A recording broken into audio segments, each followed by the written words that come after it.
My next guest is going to be taking on Sabah Fadai this Saturday in a 165-pound catchweight fight in the main event of Rise FC 3 coming up here at the Landing Sports Center in Chilliwack, BC. It is Owens joining me here on the program for the very first time. Dewan, how are you?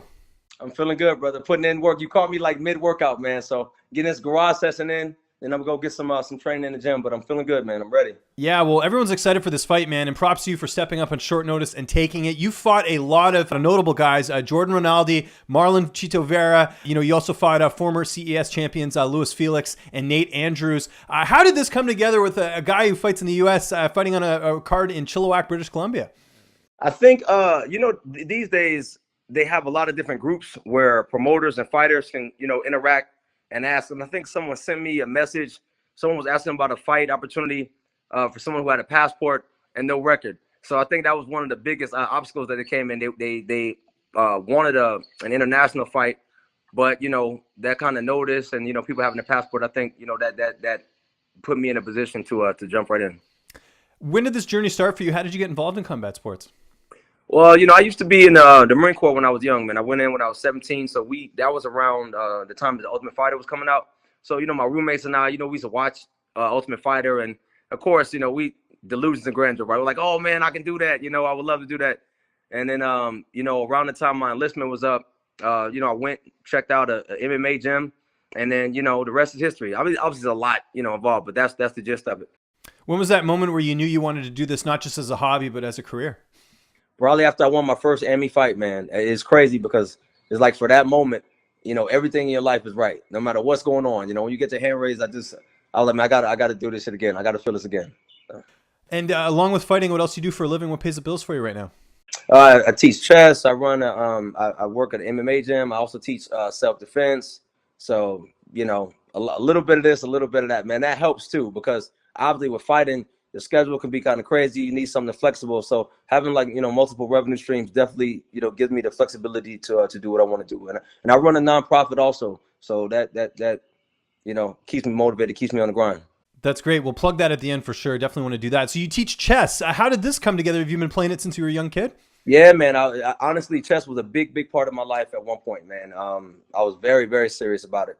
Now I just teach online. The beauty of teaching online, you can have clientele anywhere. You know what I mean? We got clients in the UK, things like that. So I love it. I also teach children chess at the local library for free on the weekend, but that's not for money. But again, we talk about money, economics. Yeah, I gotta charge folk if it's online, man. It's good. That's a man of all trades as well, which is very cool. Now, one of the cool things about this fight is that it's at 165 pounds. And I was looking at your record. I noticed you haven't fought in a heavier weight class, at least you fought at 170. That was back in September of 2015. Is it nice going into a fight not having to focus as much on the cut? Yeah, it does feel good, man. I mean, I don't know what fight it was that I fought. I don't know if I fought at 170. I think it was probably another catch weight. But usually if it's a late notice fight, there's a catch weight. I mean, I've took some late notice fights before, and people have too. You do what you got to do, but and it works out good sometimes. But sometimes you focus on the weight more than the actual fight, and that could be a deterrent. So when I was contacted, the bout that I was replacing was a title fight, and I really wanted to fight for a title, but at the same time, the risk just wasn't worth the reward. I would essentially be having a camp where I'm focusing more on cutting weight than actual skill training. So I asked, could we do it at a catch weight?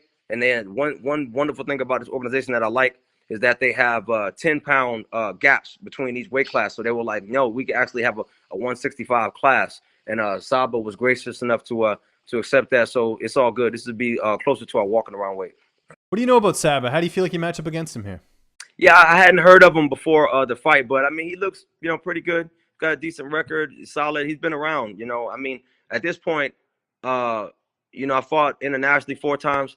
I beat UFC vets, Bellator vets. Everybody I fight is going to be pretty good. So, it's just the nature of the game. He's solid. He looks to be tall for the weight class. Kind of rangy, real technical. But I think I've got a lot of physical advantages, and also I pride myself in being a technician too. So I'm just gonna just make it a fight, man. Just be a technical beast. How much do you make of the fact that he hasn't fought since April of 2016, and he's running the show? I mean, I'm sure this is a first for you, where you're fighting someone that is also the president of the promotion. Like, do you feel like that pressure is going to impact him in this fight? I don't put too much stock in the fact that he hasn't fought in a while, because that just depends on the person. You know what I mean? It depends on how much he's been training mentally. I know he's a fighter. He's fought some tough guys. He obviously is not picking easy fights. He could have easily just picked someone local if he wanted to, someone to just roll over. So that tells me something about his mindset.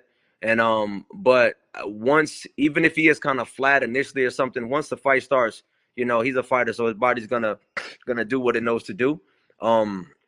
As far as him being the promoter, yeah, I mean, I guess that could add another level of pressure for him. That's something he's got to deal with, But I don't want to put stock into hoping that that's a factor. The one thing I can control is my preparation and my skill, and I feel like that I'm probably the most skilled. I'm the most skilled that I've ever been. And mentally, I'm in a really, really good place. I'm coming off my last fight was a title fight at CES. It was a loss, and I gotta be honest with you, man. It, not to sound soft, man, broke my heart, man. You know what I mean? It really, really hurt. In 2017, I had an amazing year competition wise, man. I was winning everything. Jiu-jitsu matches, my pro kickboxing debuts, another kickboxing fight, my MMA fights, and I won my first MMA title. So I felt like, look, man, this is my time. The universe is operating in my favor. It's time to do it. I'm just, so I kind of got caught up in this fairy tale that, like, if you just do good shit will happen. And I don't know. And then when I lost that fight, like I said, man, it fucking crushed me, man. Mentally. Went back to school for a semester, and because I was in school, obviously I couldn't fight because I was focusing, and I missed it, man. This is the longest time. That it hasn't been as long as Sabah, obviously, but this is the longest time that I haven't fought since I was an amateur. And man, when I say I miss this shit, I miss it. Like, I come back in the gym, and I'm whooping ass. These guys been training the whole time. I took time off, which, of course, how you do against your partners is not a barometer of what you do in a fight. But it does tell me that, listen, man, you have some, you have some gifts, you have some skills. Use this. This shit doesn't translate to a lot of other things outside of MMA, unfortunately. That's why I like the fact that Sabah, I don't know him, and I don't mean this in a condescending way, but I'm proud of him for, setting up the next phase of his life. And I hope he has success with the show. I mean, Sabah, like I said, wishing you success. I got to bust your ass first. But then, after that, I'm sure we could be good friends. I'll be one of your main fighters up there, man. Be your main ticket seller. But, yeah, I'm happy for him, man. And, all jokes aside, wish him success. You talked about preparation there. Where are you training right now, and who are some of your main training partners? Yeah, so right now I'm training with my Muay Thai coach, Josh Brackett. He's opening up his Muay Thai gym, 36 Chambers, soon. Right now, we're at the garage, just getting that early morning session in, and then I'm gonna go to Duke. I live a couple miles from Duke University. I'm gonna get a run in, and then tonight I'm gonna go to the MMA gym, Elevate MMA Academy, and then depending on how I feel, I might get one more session, some wrestling in with a good buddy of mine named Ali, man. So I'm on a grind. Like we said, I didn't have a lot of notice. So, I'm just getting it in. But the skill is already there. This shit is not just about a camp. This is like this is so many years of just training. And now it's just getting the machine ready. My body is the machine. So I'm just tightening the machine up. The skill is already there. So I feel good, man. I'm really pumped. Who's going to be in your corner for this fight? A buddy of mine, Harold Hubbard, he runs the gym, PMAC USA, Lucha Libre brown belt, Jiu-Jitsu brown belt.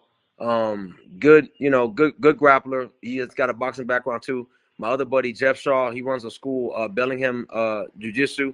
It's in Bellingham, Washington. So I'm gonna have a lot of people coming from Washington too. So I didn't realize this place where we're fighting at, what's the town called? Chilliwack. It's Chilliwack. about it's about an hour out Vancouver, actually. So yeah, I didn't realize it was so close to Washington. So I have a good amount of people there. I had taught some no-gi seminars and self-defense seminars in Washington. So a lot of the students will be coming out to support. So I have a little crowd there. But yeah, those two will be in my corner, man. How do you see this fight unfolding on Saturday? I'm not trying to. I'm gonna tell you, man. I'm not trying to play around with any judges. You know how it is. Yeah. You know what I mean? You go another state is already bad. You go another country, man. Stop playing. So, you know, I'm trying to go out there and get that finish. I probably see it ending in a submission, you know, maybe, you know, dropping them or taking them down, ground and pound till he gives me something. Like I said, I just feel like I'm the best I've ever been skill-wise, man. I'm incredibly well-rounded. I've got good grappling, good striking, good wrestling, and I blend it together. I blend it together pretty well. So I'm ready, man. And not to look past this fight, but what is the plan after this? Do you have any fights lined up? Because I know in the regional scene, you got to keep moving. You got to get fight. it, man. Yeah, you got to get it, man. I've got some offers for some kickboxing stuff. I'm undefeated as a pro kickboxer, so I've got a kickboxing offer coming up. Always MMA offers on the table. I'll tell you some behind the scenes stuff. The guy, the brother Darcy, real cool cat. We've been talking. When he contacted me, I was supposed to have a fight in I think it was July. That was the first fight that I was supposed to fight on this promotion, and we were in negotiations for that. Then this one kind of pulled up, so I was like, okay, well, you know, shit, I'll do both. So hopefully, I'm not dropping the ball. No. I just did a preview with Darcy a second ago, so that news is out there. The card in July. Okay, cool. So yeah, I'm going to be on that one, and I don't know if that's going to be but I don't know how that's going to work out because I know this one was supposed to be for a belt. I don't know, but I know this is my first time on a promotion. I want to go out there. I want to put on a show. I want to let them know, you know, look, when I come to fight, I always put on a show. I always come to win. I fight aggressive, and again, I just, you know, I want to put on a masterful display of martial skill. Have you been to Canada before? I haven't been to Canada, man. Wow. Okay. Well, you picked a good place to go because British Columbia is one of the nicer provinces here in Canada as far as the scenery. So I've heard, man. So I'm looking forward to it, man. I'm ready. Well, we're looking forward to this fight, man. I can't wait. Dewan, thank you so much for taking the time. It was great talking to you. It's coming up here this Saturday. It is Rise FC3. Now, if you don't live in the area, you can watch this on Fight TV. You can order it online, so it's going to be great. Just remind people where they can find you on social media, and if you have any sponsors or shout-outs, the floor is yours, man. Thank you, man. You can find me on Facebook, just Dewan Owens, DJUANOWENS. I got a fan page too, but just add my normal page. My sister runs my fan page. On Instagram, it's just Dewan, and I think it's 4 underscores. So DJUAN 4 underscores or 3, whatever comes up first. I want to give a big fat shout out to K-Side MMA. Check them out for all your MMA gear and apparel. Toro BJJ. Shout out to Elevate MMA Institute, PMAC USA.